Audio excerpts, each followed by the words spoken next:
அன்பு நண்பர்களே வணக்கம். நான் உங்கள் செல்லபாலு. தற்பொழுது நான் எங்கே இருக்கிறேன்னா, அம்பேத்கருடைய மணிமண்டபத்தில் இருக்கிறேன். அம்பேத்கருடைய சிலை மேலே வந்துட்டு, அதனால் பின்பகுதி தெரிகிறது.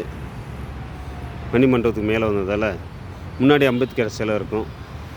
தலைப்பு பார்த்திங்கன்னா மேலே அவருடைய மணிமண்டபம்னு எழுதியிருக்கிறாங்க. இது உள்ளே போகிற வழி, என்ட்ரன்ஸ். இந்த தூண்கள்லாம் இருக்கு இல்லையா, என்றைக்கும் புரட்சியாளர் அம்பேத்கர் அவர்களை, அண்ணல் அம்பேத்கர் அவர்களை, இந்த சமூகத்தை மாற்றக்கூடிய அம்பேத்கர் அவர்களை, இந்த ஒட்டுமொத்த சமூகத்திற்கும் சட்டத்து ரீதியாக விடுதலை கொடுத்த,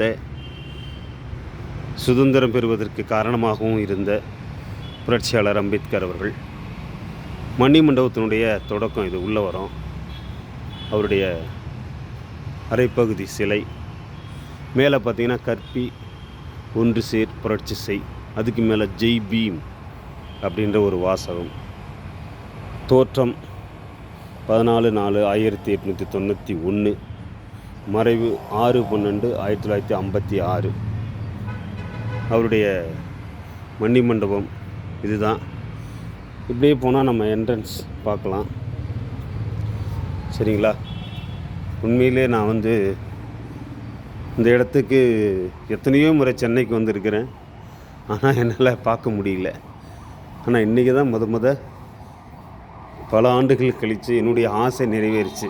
எத்தனையோ முறை அவர்கள் ஐயோ இந்த மண்டபத்துக்கு போக முடியலையே, அம்பேத்கருடைய மணிமண்டபத்துக்குள்ளே போக முடியலன்னு ஏக்கத்தில் இருந்தேன், வருத்தத்தில் இருந்தேன், துன்பத்தில் இருந்தேன். ஆனால் இன்றைக்கி கண்டிப்பாக இதுதான் உள்ளே என்ட்ரன்ஸ். இந்த என்ட்ரன்ஸ் தாண்டி உள்ளே தான் அம்பேத்கருடைய மணிமண்டபம் உள்ளே. சரிங்களா? உள்ளே நுழைஞ்ச உடனே கௌதம புத்தர் இந்த சமூகத்திற்கு ஒரு அமைதியை சொல்லி கொடுத்தவர். சரிங்களா? அப்படி அமைதி சொல்லி கொடுத்து இந்த மக்களுக்கான செய்தியை சொல்லக்கூடியவர்.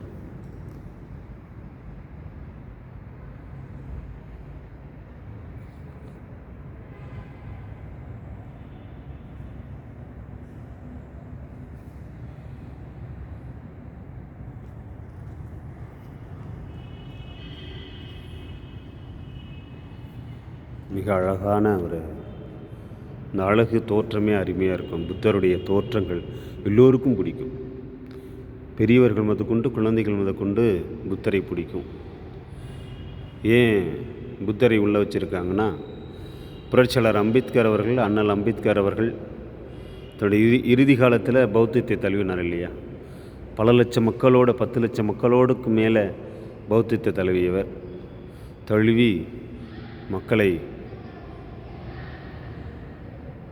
ஒரு புரட்சி ஏற்படுத்தியவர்.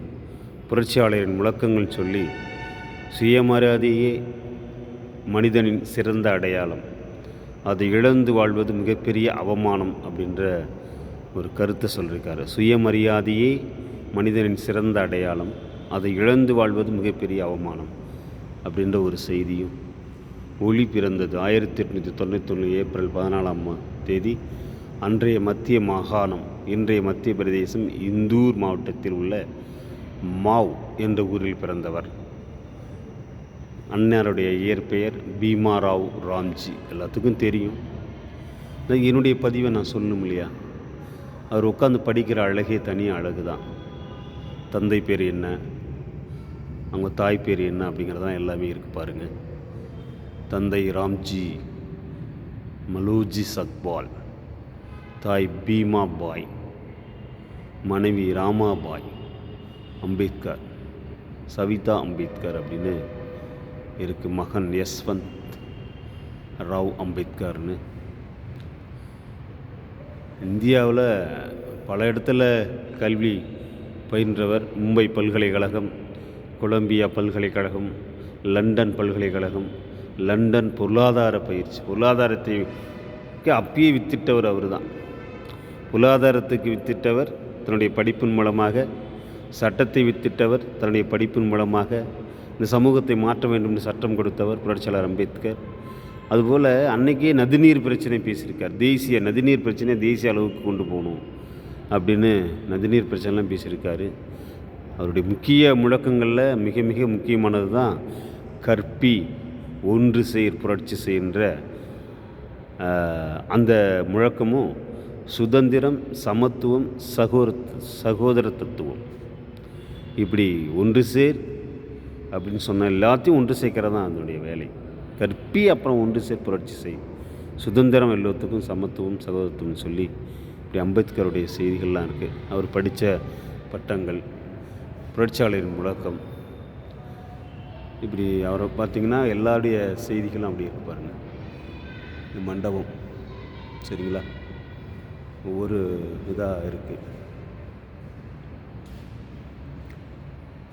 கடவுளுக்கும் செலுத்தும் காணிக்கை உன் பிள்ளைகளின் கல்விக்கு செலுத்து, அது உனக்கு பயன் தரும் அப்படின்னு சொல்லியிருக்கார் பாருங்க. ஆடுகளைத்தான் கோவில்கள் முன்பாக பலியிடுவார்கள், சிங்கங்களை அல்ல, நீங்கள் சிங்கங்களாக இருங்கள். ஆடு எதுவும் பேசாது இல்லையா? எப்படி ஒரு சிந்தனை பாருங்கள். பல நூற்றாண்டுகளுக்கு முன்பு எப்படிப்பட்ட சிந்தனை. 1930களுக்கு முன்பு இரட்டை வாக்குரிமை பிரச்சனைகள், உண்ணாவிரத காந்தியடிகள், இதனால எவ்வளோ இதை பாருங்கள். பூனா ஒப்பந்தம், தாத்தா ரெட்டமலை சீனிவாசன் அம்பேத்கர் ஒப்பந்த கையெழுத்திட்டது, இப்படி பல செய்திகளை நம்ம பார்க்குறோம். எல்லாமே அப்படி இருக்கு இல்லையா? சரியா, உண்மையிலே பெரிய விஷயமா இருக்குது. அம்பேத்கர் பற்றி எல்லோரும் படிக்கணும், மாணவர்கள் தெரிஞ்சுக்கணும். குறிப்பாக இந்த சமூகத்திற்கு நல்லது செய்யக்கூடியவர்கள் எல்லோரும் அம்பேத்கரை படிக்கணும். இந்த சமூகத்துக்கு எல்லோரும் நல்லது செய்கிறவங்க தான் இல்லையா? புத்தரும் அவரின் தம்மமும் புத்தகத்தை எழுதி முடித்த 3 நாட்களில் அம்பேத்கர் மரணத்தை தழுவினார் அப்படின்னு இருக்கு பாருங்கள். 1956 புத்தரும் அவரின் தம்மமும் என்ற புத்தகத்தை எழுதி முடித்த 3 நாட்களே அம்பேத்கர் மரணத்தை தழுவினார். இந்நூல் அவர் மறைவிற்கு பின்னர் தான் வெளியிடப்பட்டது. அவர் எழுதிய புத்தர் அல்லது காரல் மார்க்ஸ் என்ற புத்தகம் நிறைவு பெறாமலே போயிற்று அப்படின்னு ஒரு செய்தி இருக்குது. சரிங்களா, இப்படி அம்பேத்கருடைய முக்கிய செய்திகள் எல்லாத்தையும் சொல்லியிருக்கிறாங்க. சரிங்களா, என்னென்ன பண்ணுறது, உரைகளையும் மராட்டிய அரசு பல தொகுதிகளாக வெளியிட்டிருக்கு அப்படிங்கிற ஒரு செய்தியும் சொல்லியிருக்காங்க இல்லையா? ஒவ்வொருவரும் தத்தம் வாழ்நாள் முழுவதும் மாணவன் போலவே கற்க வேண்டுங்கிறார். கடைசி வரையும் நூல் படிச்சிருந்தா தான் அறிவு அதிகமாக வரும். தனக்கென்று ஒரு நூல் நிலையம் வைத்திருக்க வேண்டும், தன்னை சுற்றிலும் உள்ள வறியவர்களுக்கு உதவ வேண்டும். எப்படி அப்பயே சிந்தனை பண்ணியிருக்கார் பாருங்கள். ஒவ்வொருவரும் தத்தம் வாழ்நாள் முழுவதும் மாணவன் போல கற்க வேண்டும், தனக்கென்று ஒரு நூல் நிலையம் வைத்திருக்க வேண்டும், தன்னை சுற்றிலும் உள்ள வறியவர்களுக்கு உதவ வேண்டும். B.R. அம்பேத்கர் கையெழுத்தோடு பாருங்கள். இதுதான் அந்த ஒரு சமூகத்தை பற்றி சிந்திக்கிறதுக்கான வேலை. அது ஆண் சமூகமாக இருக்கலாம், பெண் சமூகமாக இருக்கலாம். இப்படி சிந்தனை பண்ணக்கூடிய யார் இருக்கா? இன்றைக்கெல்லாம் உலகம் எதையோ நீக்கி ஓடிக்கிட்டு இருக்கு இல்லையா? ஏதோ நம்மளால் முடிஞ்சதை செய்வோம் அப்படின்றது தான். 1956 டிசம்பர் 6ஆம் நாள் தில்லியில் அவரது இல்லத்தில் இரவு தூக்கத்திலேயே அவரது உயிர் பிரிந்தது என்று இருக்கு பாருங்கள். 1990ஆம் ஆண்டு இந்தியாவின் மிக உயரிய விருதான பாரத் ரத்னா விருது வழங்கி கௌரவித்தது. 1956 இறந்தது.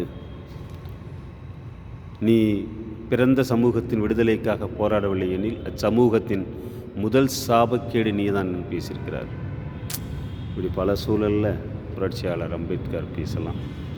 அப்படி மணிமண்டபத்தில் உள்ள இது மாதிரி இருக்குது. சரிங்களா, வெளியிலாம் தூணு தான், வேறு ஒன்றும் இல்லை. சரிங்களா நண்பர்களே, புரட்சியாளருடைய புத்தகங்களை படிங்க, நல்ல சமூகத்தை உருவாக்குங்க, மடைமாற்றம் செய்யுங்க. சரிங்களா, அப்பொழுது தான் இது பார்த்திங்கன்னா அம்பேத்கர் முன்னாடி இருக்கிறது சிலை, 2வது அறை இது உள்ளே இருக்கும். ஓகே, நன்றி நண்பர்களே, சந்திப்போம். இதை சுற்றி வந்தால் அதுதான் அது அவருடைய மண்டபம். கண்டிப்பாக வரணும், எல்லோரும் வரணும், வந்து பார்க்கணும். மண்டபத்தை பார்த்தா தான் அதனுடைய இது என்னன்னு தெரியலையா, மக்கள்லாம் வந்து பார்க்கணும்.